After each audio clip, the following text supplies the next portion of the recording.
Okay, so as you can see in the title, I'm going to talk about Chern-Simons theory and spin foam with cosmological constant. And I want to first give you some references for these lectures. And basically, I want to use some techniques in Chern-Simons theory to build up a spin foam with a non-zero lambda.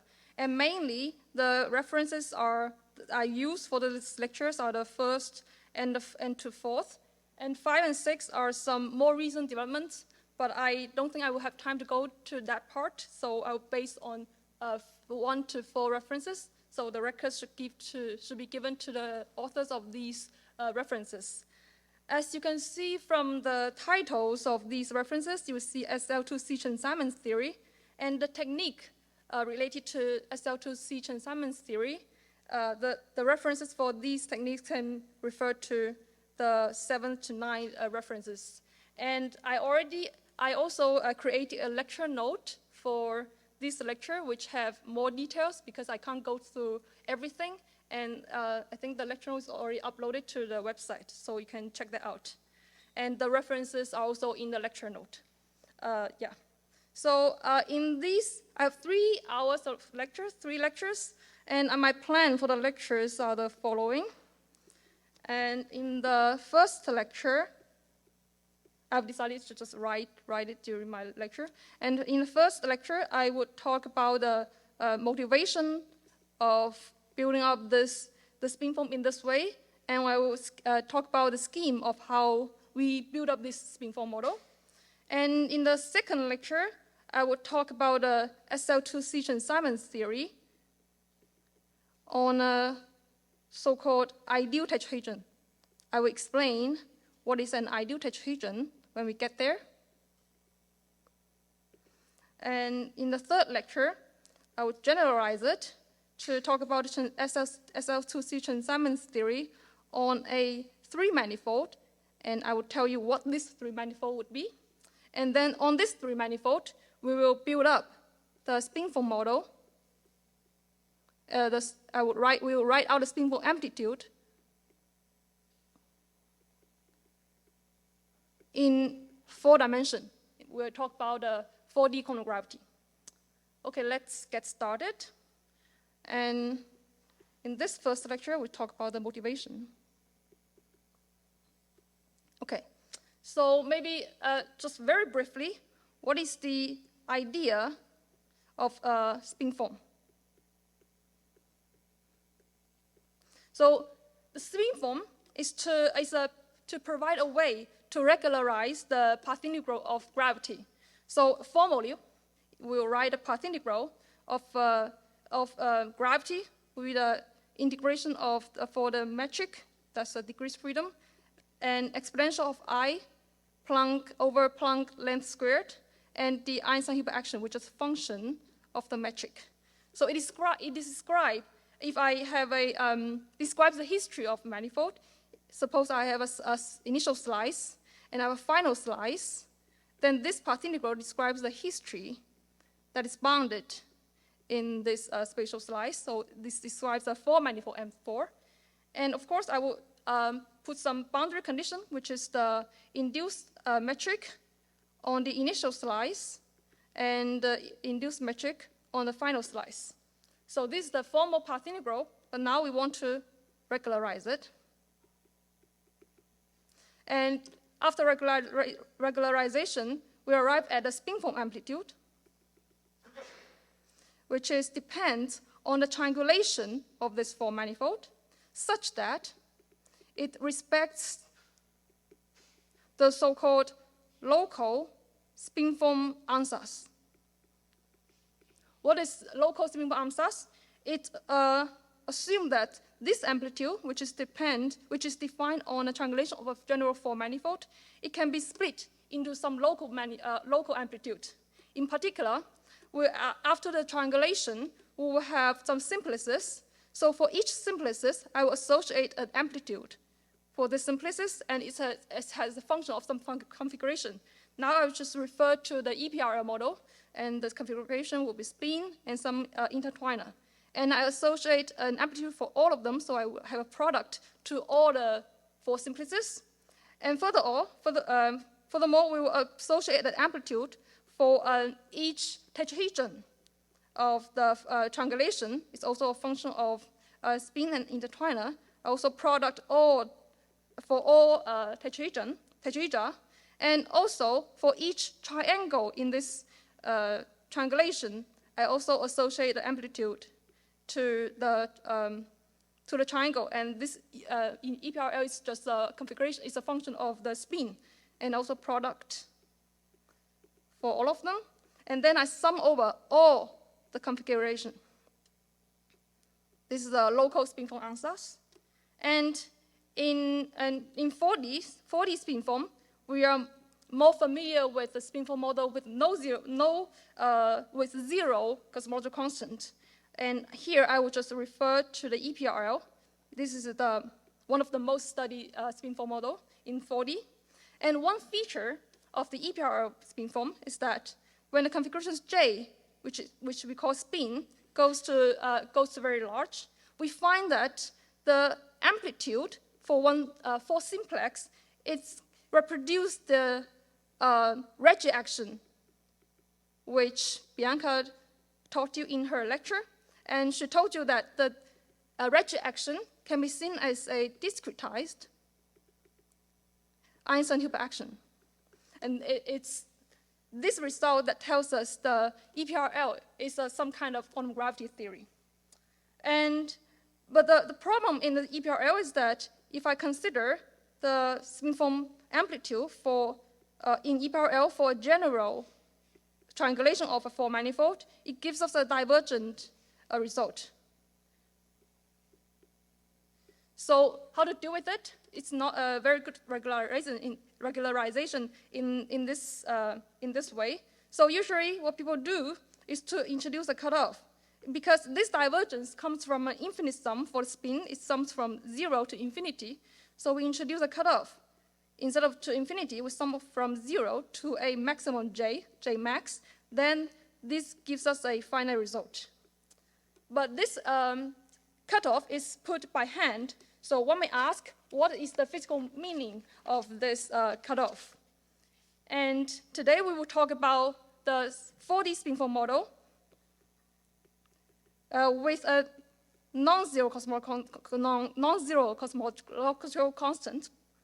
And that thus gives us a finite amplitude. And this also gives us a physical meaning of the cutoff, because now I tell you a cutoff because at the end, the expression also has sum over configuration from 0 to some finite number. And we already, before this spin-form model, we already know an example in 3D with a non-zero lambda. In an example in 3D, the spin-form, we have the Qiaoyin model.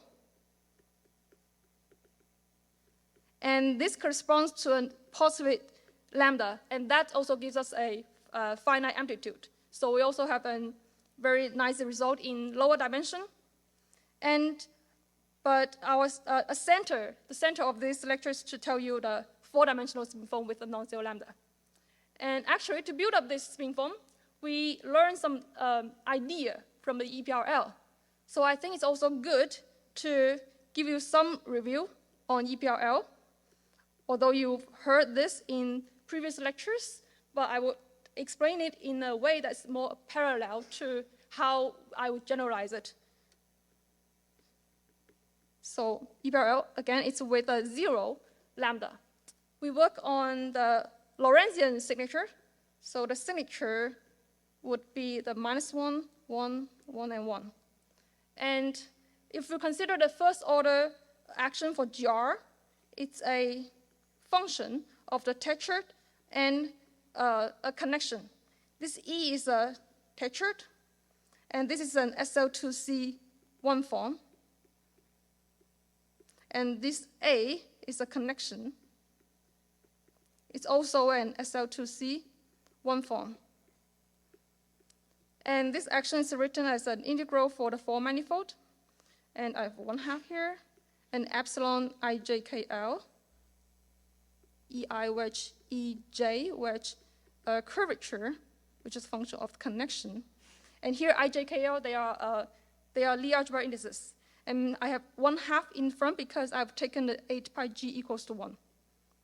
And we know that this equation of motion of this action is not changed. If I just add a host term, then it gives us a host action, which is also a function of E and A. Then I just add, so starting from this action,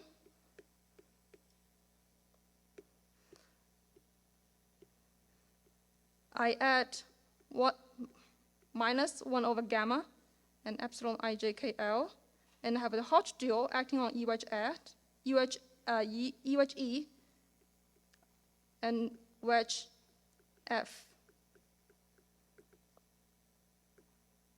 Okay. And this gamma is called the Barbero immersive parameter.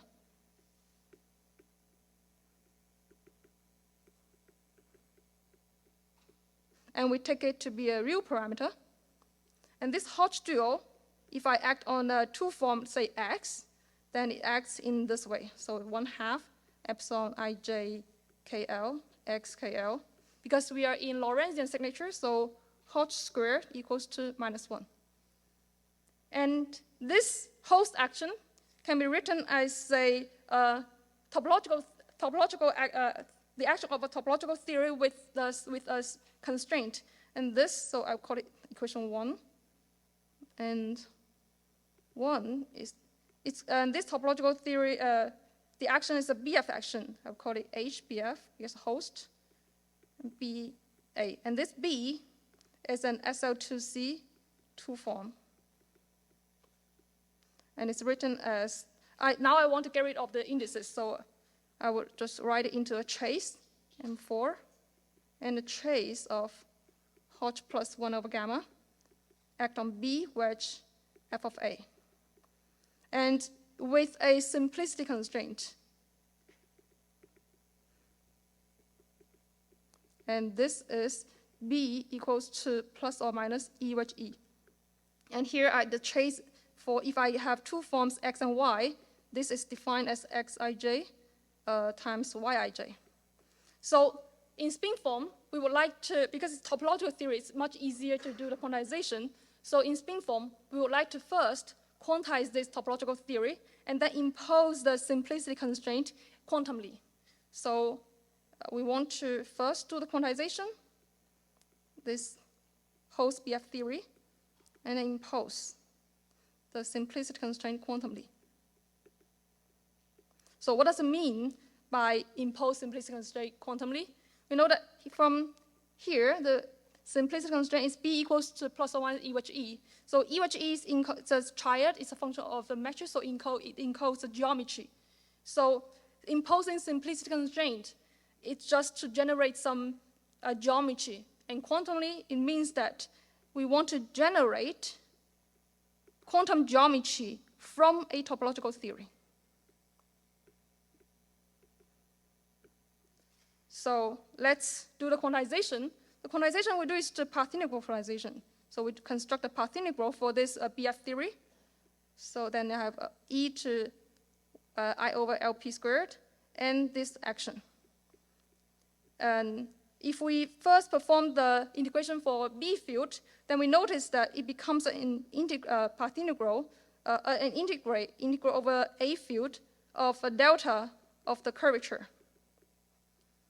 And of course, it's just a formal expression, just to give the idea. If we can now consider a 4 manifold with a boundary, so partial M4, then I need to impose a boundary condition. And imposing boundary condition is the same as coupling with the boundary state.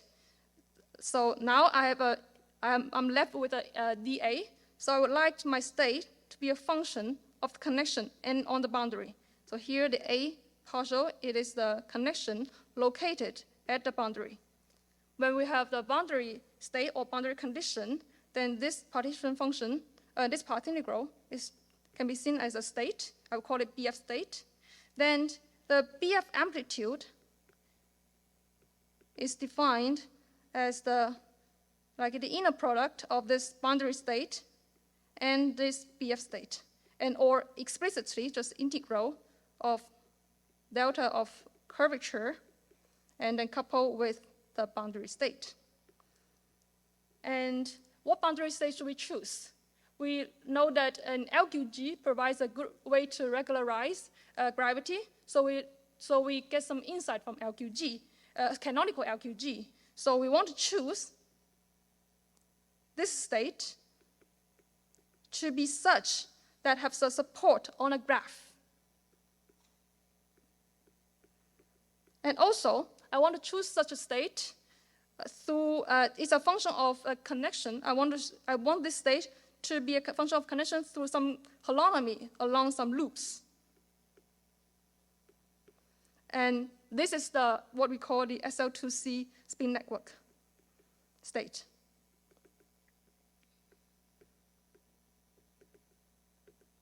And here the gamma, the graph, is on the boundary of the four manifold.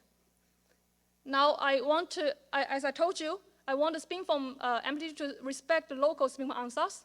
So first, I want to construct the amplitude for a four simplex. So now we just consider this four manifold to be a four ball whose boundary is a three sphere. And the triangulation of a four ball gives you a four simplex. I denote it by sigma. And the triangulation of a three sphere is a collection of 5 tetrahedra that are glued together, pairwise. And on this four manifold, I can construct the amplitude for four simplex. And here, the gamma in this case becomes a so-called gamma 5 graph. And this gamma 5 graph is the 3D dual of the triangulation of a three sphere. Let me just project, in what sense are they 3D dual? Let me just project this triangulation on the two plane. It has 5 vertices. Let me try to draw it nicely. Yes. And I have 1, 2, 3, 4, 5, and 10 edges. Now I already have 5 edges, and then 6, 7, 8, 9, and 10. And let me also, then this gamma 5, let me also project it on the plane, and it has 5 nodes. Let me first draw 3, and another 2, I'll put it inside the triangle.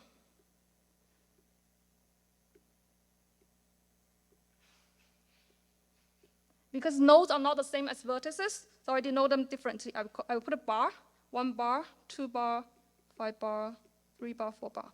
And in what sense are these two are 3D dual? It's in the following sense. So I draw a table of them. The left column is a triangulation of 3 sphere.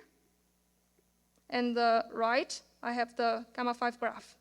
And they are dual in the sense that for each tetrahedron in the triangulation is dual to a node in the gamma 5 graph.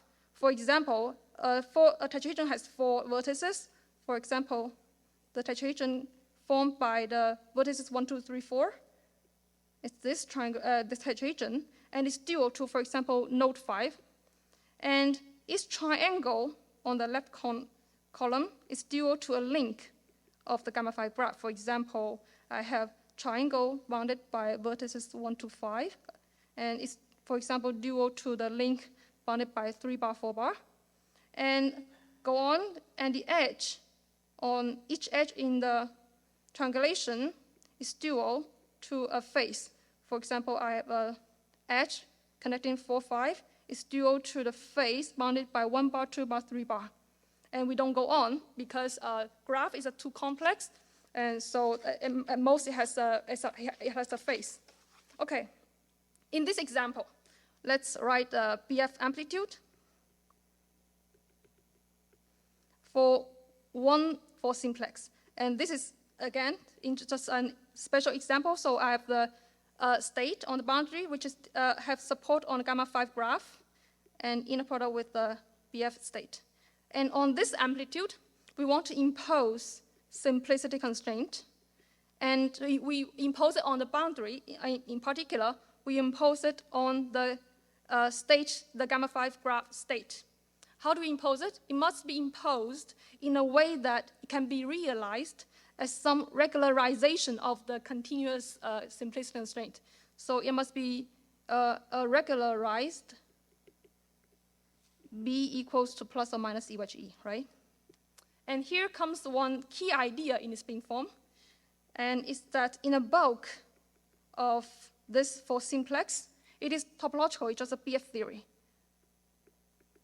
And geometry only appears on the boundary of the four simplex. And this is in the same idea as the Reggie calculus that Bianca told you, because all the degrees of freedom calculus, they are on the boundary.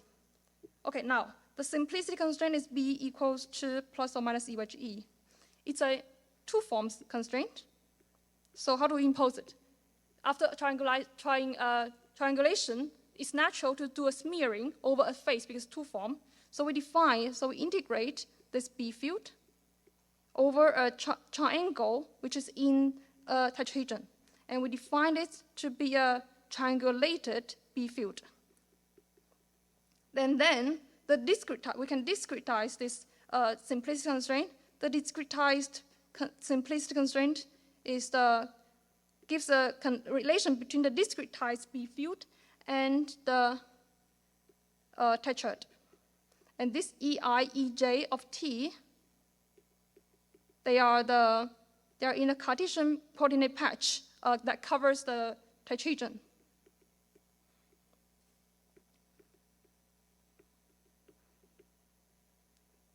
That covers the tetrahedron.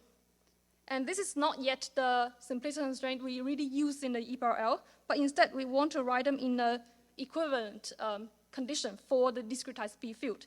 There are two conditions for the discretized B field that is equivalent to this. The first one is that, so there should exist a vector in R13 such that, and all the discretized B field in a tetrahedron is orthonormal to this vector. So it equals to 0 for all F in a tetrahedron. And second, if I sum over for all the triangle in the tetrahedron, then this discretized B field gives us 0. And this is called the closure condition. And because you see that this constraint is associated to a triangle and encodes some geometry. So this B equals D wedge E just encodes the geometry of a triangle. And so encodes the geometry of a triangle in the sense that it tells you the normal and the area of a triangle. And this, we defined the area of a triangle times the normal of the triangle, normal vector, and it's equals to 1/2 epsilon ijkl. And this 4 vector times the discretized B field. Then if I write it in this way, then the closure condition can also be written as the sum over for all the triangle, the area times the normal vector equals to 0. And from here, you've heard the Minkowski theorem from Francesca's theory. According to the Minkowski theorem, we know that this identifies us a convex tetrahedron. And these two requirements, these two conditions for a discretized B field are really the simplicity constraint we impose on the E-power spin form model. There's a question? So for what I've been learning these days, at least with Francesca's talk, she was like pointing out about this constraint that in the projective limit could be like the Gauss constraint. So I'm always confused because I see like in this type of models or theories that there are always constraints, but I don't know if actually they are all coming from like a first class constraint. like if you get like a limit, could you get a first class constraint? Or we could say that they're like different terminology, that one thing is like the first class constraints that are related to gauge transformations, and these are like just geometrical constraints, or are they actually somehow related? In EPRL, there are two kinds of constraints. Some are first class, some are second class. And in quantum level, we will impose them differently. They are not all first class. And related to Gauss constraint, the Gauss constraint will generate the rotation, and it's more like the closure condition. Because the closure condition is the identify a tetrahedron and also up to a rotation. But then all these geometrical constraints that you're getting are coming from either the first or second class constraints. It comes from, it's just a reinterpretation of this constraint, the B equals to E/E. And B equals to E/E comes from discretized B, the simplistic constraint from the continuous limit, continuous theory. Thanks. Yeah. Okay, maybe I can give you well, it's very easy to see why the simplistic constraint has to be written into 1 and 2. Because I told you, what is simplistic constraint? It tells you the geometry. Now we have discrete, we have triangulation. Then simplicity constraint is to generate some discrete geometry from a topological theory. Or basically, we want to encode the geometry of a four simplex from a topological theory. And what is four simplex? Now B equals to B/E. B just say some geometry of a triangle, F. And if I give you 10 triangle, how do I form a four simplex? So first I need to form a tetrahedron. And a tetrahedron is a 3D object. And I have give you a four triangle in a 4D space. And then if I want them to form a tetrahedron, they must live in a 3D subspace. That's why we have the first condition. In a 3D space, we must be able to find a common normal to all these four triangles. And that's not enough. We want them to form a tetrahedron, so they must be close together to form a close boundary of something. That's why we have the closure condition. And this is the intuition, and this is the geometrical interpretation of these three conditions as a simplicity constraint. Okay? And now we have the discrete version of the simplicity constraint, then we just do the quantization. But I don't need to go on because this continuous discuss and the discrete discuss is enough for us to generalize. So I stop here, and you already heard the quantization part from previous lectures. Okay, we want to do the same thing, but at the non-zero lambda. Okay, the first thing to do is to construct the path integral. So we discussed the path integral of 4D gravity with a non-zero lambda. And in this part, we just want to have some formal discussion, okay? And starting point is also a first order action. Now I have a lambda, so I call it H lambda BF. It's also a function of the B field and the connection. And again, this B is an SL2C2 form. And this A, its connection, is an SL2C1 form. And it's written as an integral for the four manifold and trace of Hodge plus 1 over gamma, and B wedge f of A. This is the action we had before. But now I want to add a cosmos constant. So we have a volume form. And this is the action. And if I impose the simplicity constraint, now it's B equals to sine of the lambda times E wedge E. I write the lambda and wedge in the same way, but you should be able to distinguish them very easily. And if I just write it, then this action will become a host action, which is a function of tetrahedron and connection. So this is correct action. And you notice that I've put an absolute value in this action. And in some literature, some literature don't put this absolute value. But we put it here on purpose. Then the simplicity constraint has a sign here. Why do we put it on purpose? Because the BF theory is a topological theory. And as in EPRL, we would do the quantization, discretization, and a lot of stuff. And imposing the simplicity constraint is the last step to construct the spin-form model. So if I put an absolute value here, then whatever we do, as long as we haven't imposed the simplicity constraint yet, it's suitable for either sign of the lambda. So we actually get benefit of it. And we'll see this benefit in the third lecture tomorrow. And okay, this is a BF action. Let's consider the equation motion by doing the, with respect to the B field. And the equation motion, we find that it gives a linear relation between the curvature and the B field. And if I impose a simplicity constraint here, I get a relation between the curvature and the tetrad. And let's look at this formula. On the left-hand side, this is the, in the field language, is the field strength. But on the right-hand side, it's the E wedge E. So we have geometry. And this is the key. This gives us some key idea how to impose a simplicity constraint later. So let's keep this in mind for now and go on. Now I have the action. I want to do a quantization using a path integral. So I consider the path integral, dAdB, for an exponential of I over Planck's length squared. Then I can copy the action here.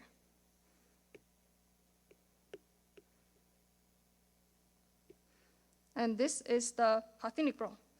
Then you notice that, oh, we have in the exponent, we have B wedge E. This is the form of Gaussian integral. Although it's a formal, so we are not really doing a Gaussian integral explicitly, but we know that performing a Gaussian integral is the same as imposing the equation motion. And we know equation motion is F equals to epsilon lambda over 3 times B, or I can inverse it, B equals to 3 over epsilon lambda times F. We just plug in. Then this becomes a path integral of this action. The coefficient is, if you calculate carefully, 3I over 2 epsilon lambda LP squared. And then in the integral, I will have trace of host plus 1 of gamma, and then F wedge F. Now you notice that it's a F wedge F is in the form of a second Chern term, which is topological. Then it should be we should be able to write it as a path integral of Chern-Simons theory. It looks like that, but we still have this Hodge action, so it's not quite. But we still want to relate to Chern-Simons theory, as you expect from the title of this lecture. How to do that? We just do the decomposition of this F field. So we decompose this F, I wrote curly F, into a self-dual straight F and the anti-self-dual part. This straight F, the self-dual part, is defined as 1/2, 1 minus Hodge dual, I Hodge dual, acting on the curly F. And the F bar is defined similarly, but with a plus. And why is it self-dual? Because Hodge dual acts on the F equals to IF, and the Hodge dual act on F bar equals to minus F bar. And or you can also decompose the connection to the self-dual anti-self-dual part. Then you realize that the straight F is a function of the self-dual connection, and the F bar is a function of A bar only. Then, if you do that, you notice that this path integral can be written as the dA bar, and we have the exponential of minus 3 over 2 L Planck length squared epsilon lambda. Now we see we can decompose it into two terms. One term is 1 minus I gamma, because this separation allows us to remove the Hodge dual, and we have trace of F wedge F. And another term, which is in terms of only F bar wedge F bar. Great. Now we have the second Chern term. If we consider this four manifold with a trivial topology, then this path integral can be written as a path integral of the Chern-Simons theory on the boundary. So it becomes a dA on the connection on the boundary, because we integrate out the bulk term, and exponential of Chern-Simons action. We have two terms. One is action of A, another is the action of A bar. And they are defined as follows. As Chern-Simons action for A is defined as a coupling constant over A pi, and then I have an integral of the boundary of the four manifold, and then trace for A wedge dA plus 2 over 3 A wedge A. This is the Chern-Simons action. And this is for the Chern-Simons action for the self-dual part of the connection. And for the anti-self-dual part, I just put a bar on top of them. So I have bar, A bar, T bar, A bar, A bar. And what is T? T is a coupling constant. And it's a complex coupling constant, actually. So it has a real part. It also has the imaginary part. I would say S. And T bar is a complex conjugate of it. And if you figure out the coefficient carefully, then you find that K equals to 12 pi over Planck length squared, gamma, which is the Barberi-Merzi parameter, and absolute lambda. And the S equals to gamma times K. And actually, there's some restriction for the real part of this coupling constant. And because if we require the partition function to be gauge invariant, okay, then to figure out that, let's consider the gauge transformation. So we consider gauge transformation for the Chern-Simons action. So we have the connection goes to G inverse AG plus G inverse DG, and where G is in SL2C. And if you do that, plug in the action, you will find such a term in this way, which is a function of the gauge group element. You have 1 over 24 pi squared, and then trace for G inverse DG, wedge G inverse DG, wedge G inverse DG. You'll find this term. And this is called the winding number density of the element G. And if I integrate out this over a 3 manifold, and this gives us a integer. And this integer is called the winding number. And this we get this for a 3 manifold. For a 3 manifold, which is a closed manifold with no boundary. So this just tells you that Chern-Simons theory is not gauge invariant under a large gauge transformation. Instead, under a large gauge transformation,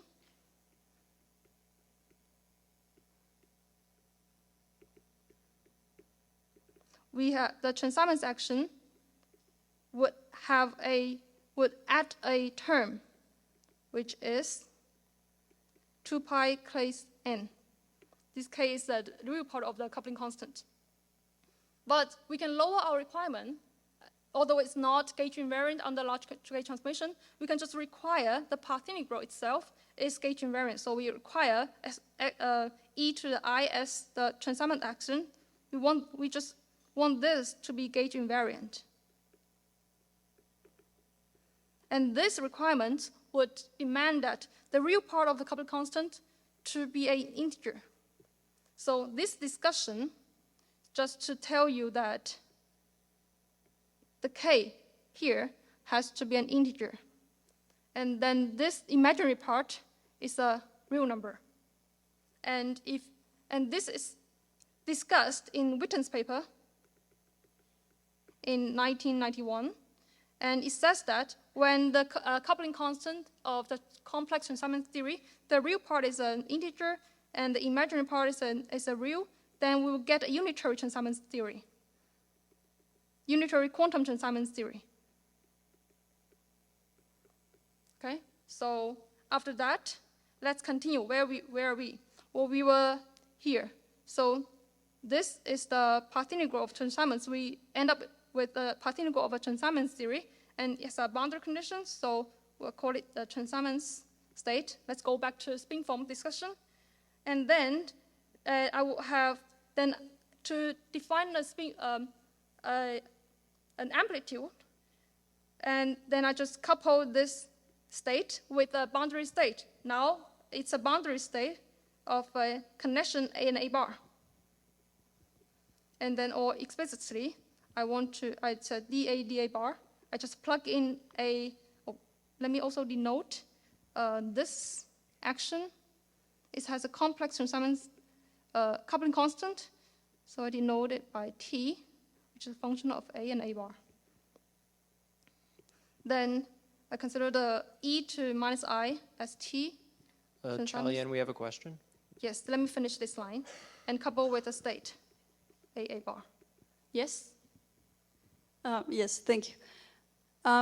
If you go a little bit up, when you have the decomposition, a little bit more up, there, where you have 1 minus I over gamma, and then Chern-Simons of self-dual and anti-self-dual. Mm-hmm. So you could also write this instead of Chern-Simons as a Gauss-Bonnet term, right? So you will get an extra factor of I on each one of them. So my question is, how, like, first, if this was a choice because of the techniques that follow? Yes. I see. That's true. So what will happen if you did the opposite and leave it in terms of a Gauss-Bonnet term? That's basically because we want to use some Chern-Simons technique. So this is just a formal discussion. It's not very concrete. We're just a formal path integral. But if I do another way, it will lead us to another way to construct spin form, which I'm not aware. So it will lead to different conclusions, for example, on this K? Maybe. I'm not sure. Okay, thank you. Yeah, but I think that's another direction. Okay. Okay. Thank you. Okay, let's continue. So here I have the state, which is a function of AA bar. And on this state, as in EPRL, I want to impose the simplicity constraint, which are at the quantum level, because we have a partition function. So we want to impose the quantum simplicity constraint. Simplicity constraint. And now we are led to a Chern-Simons theory. Let's do a little bit of the canonical analysis. So of Chern-Simons theory, if you are not familiar with it. So the canonical analysis.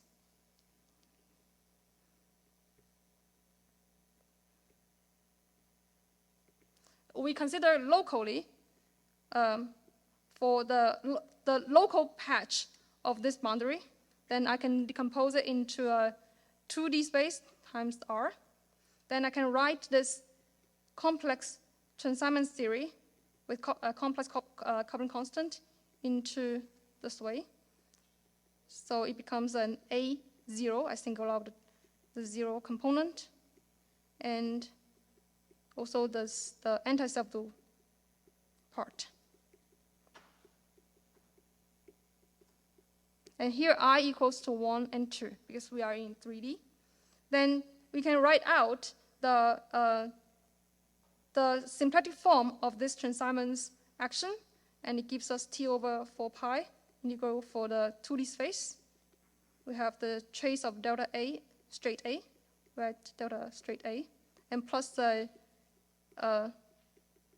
other part, the complex conjugate part,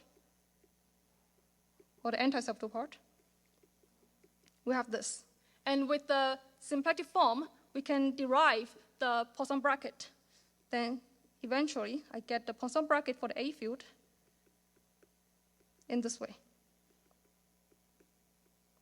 Equals to 4 pi over T, epsilon ij, and the 2 dimensional delta. And this is for A, and we have the same thing, similar thing, for the A bar, but just put a bar over it. And the T bar. And the A and bar, they commute. They Poisson commute.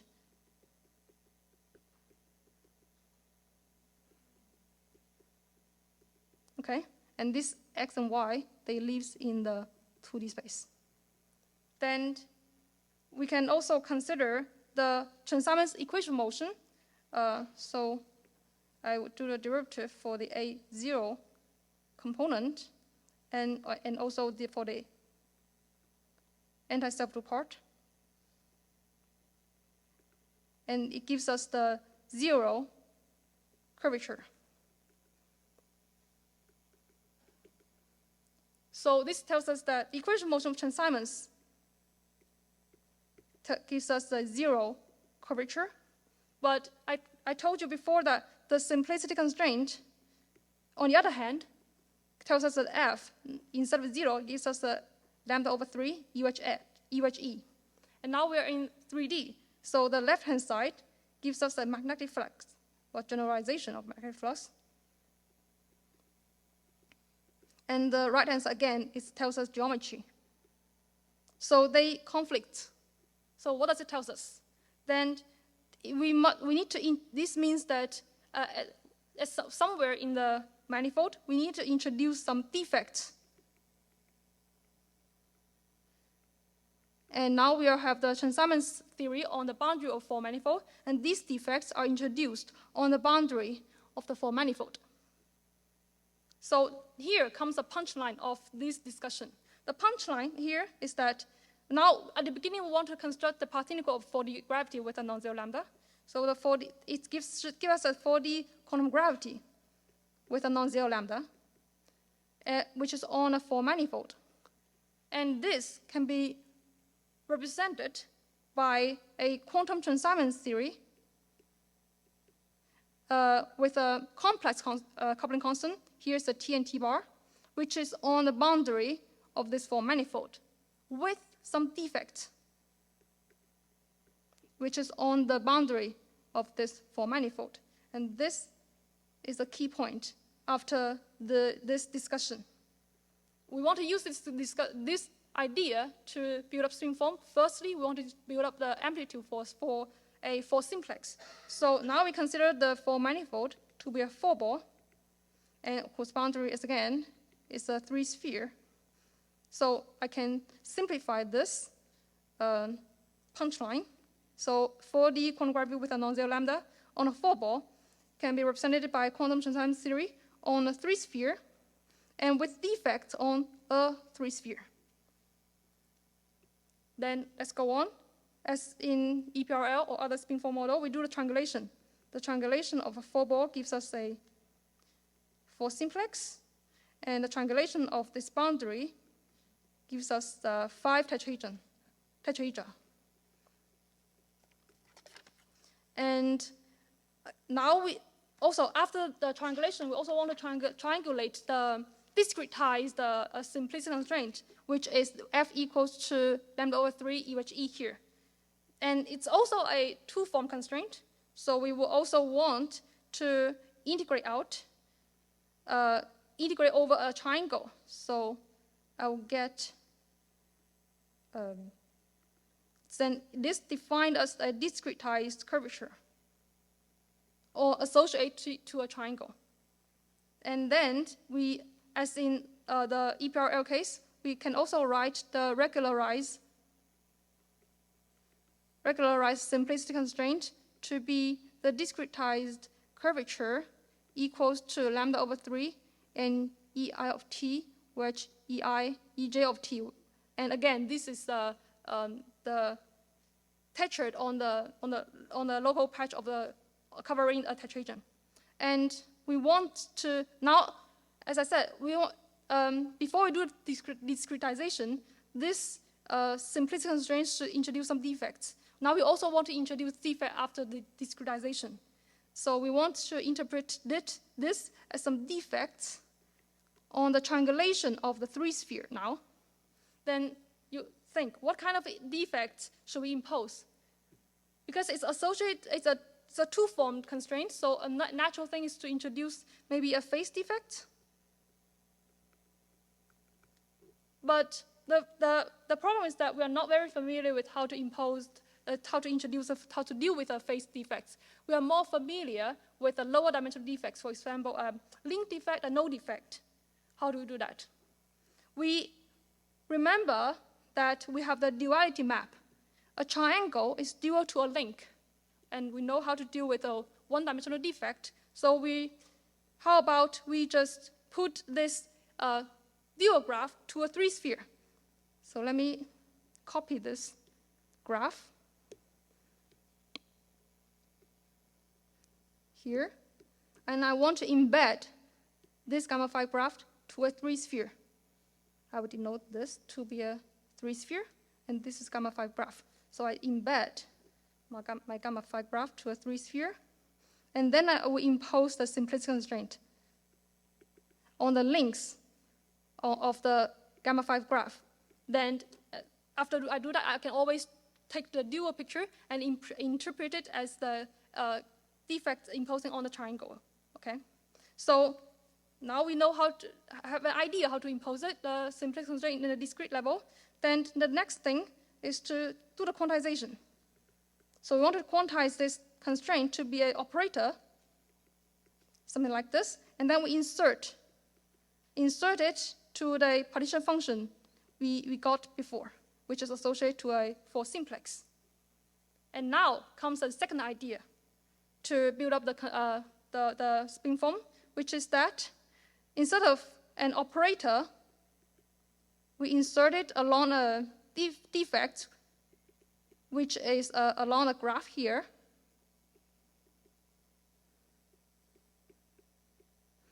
But this can be replaced by another thing, which is first, we remove the graph.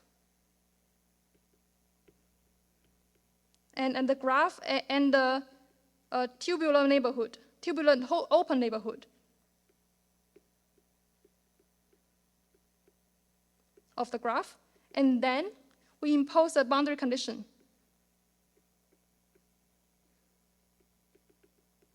on the graph complement. And the graph complement just means that I just remove the graph from the three manifold. And this comes as a second idea to build up the spin form model. And here in our example, my three manifold is three-sphere, and I remove the graph complement. I would denote it by three-sphere quotient of the open neighborhood of the gamma 5 graph. I would just denote it by S3 quotient gamma 5 for simplicity. And what kind of boundary does it have? So the boundary of this three manifold, graph complement three manifold, has two parts. So the first part is a four-sphere. I would denote by sigma 0, 4, 0 because the gen is 0. And this is created by removing the nodes. For example, I can remove one node, and because there are three links that connected to this node, so it becomes a four-sphere. And I have four nodes. I remove four nodes, then the number of four-sphere is 5 on the boundary of this three manifold. And another kind is the annuli. And this is created by removing a link of the graph. For example, this link, I remove it, then the boundary becomes an annulus. I have 10 links, so I have 10 annuli on the boundary. Okay, so now I want to combine this idea and this idea together. And what does it tell us? It tells us that a 4D quantum gravity with a non-zero lambda on the 4-ball, it can be represented by a Chern-Simons theory on the gamma 5 graph complement of three-sphere with a boundary condition. Of course, we want the boundary condition to encode the simplicity constraint. So with the simplicity constraint somehow imposed on the boundary of this three manifold. And this is the key eventual, the final idea, the combined idea to build up a spin form model with a non-zero lambda. Now it's clear that to build up the spin form model, build up the spin form amplitude as in the E power L, we have two tasks. task 1 is to construct the Chern-Simons partition function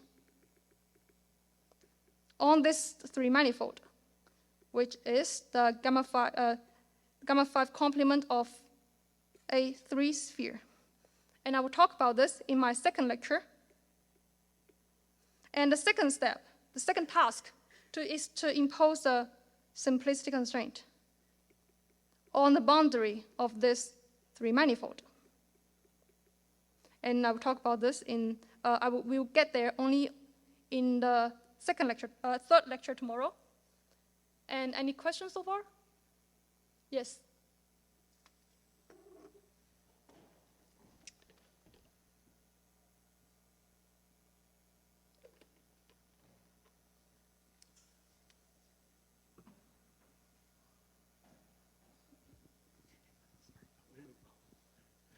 Thank you. My question is, you said you had to impose defects, and for that you introduced not the boundary, but the dual to that, and you wanted to introduce defects on the vertices or the nodes, perhaps. Can you re-explain how do you do that? Why do we do it, or how do we do that? I haven't explained how we do that yet. Oh, okay. Yeah. Yeah, I understand the why, but the how was the problem. Why we do that? No, the why was clear, but the how was the problem. Okay, but I guess you didn't. Yeah, wait okay. for tomorrow. Okay, thanks. Any other question? Yeah. Yeah. My question is about the boundary of that manifold S3 complement the gamma 5 graph. You said that we get, one of the cases is that we get 4-hole spheres, 5 4-hole spheres. Can you explain how that happens again? Because, well, you have to imagine it's three sphere. It's 3D, it's easier to imagine than 4D. So I just remove one node and I take out open 3-ball, then its boundary is a 2-sphere. But because this node is connected to 4 links, so I will have, oops.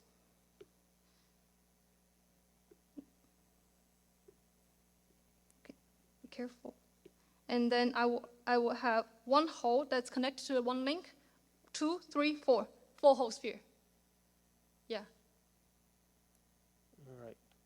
Right. So, is this what we get? Is it like of different 4-hole spheres, or like is it a union of 4-hole spheres? Like in some way glued the together? boundary is a union of 4-hole sphere and the union of 5-hole sphere and 10 annuli. Right. That's And the full boundary. right, and it's not a disjoint union. I mean, those 4-hole spheres, they may be distinct. glued to They each are not other. connected. They are not directly connected. They are connected by the annuli. Right. Okay. Oh, thank you.